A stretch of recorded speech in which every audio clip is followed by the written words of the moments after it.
In this lab, it's important that the user sees a menu when you first open up. It does not have to look just like this, but you want to have a menu of options.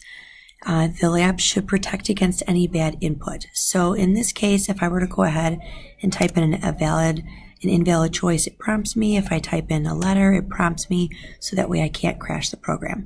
And that should be true at any stage of the menu.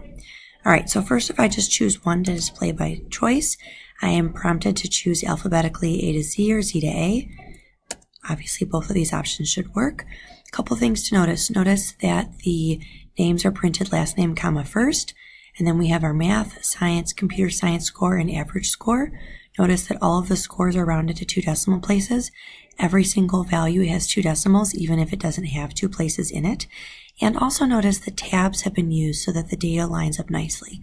This is how a grade book would look. Now, one row of a person, this is essentially that person's toString, is an easy way you could think about doing this. Now, if I were to go ahead and display by score, again, highest to lowest, lowest to highest. Similarly, the data still looks the same, it's just been sorted differently. Now, if I were to do a search for a student, the capitalization should not matter.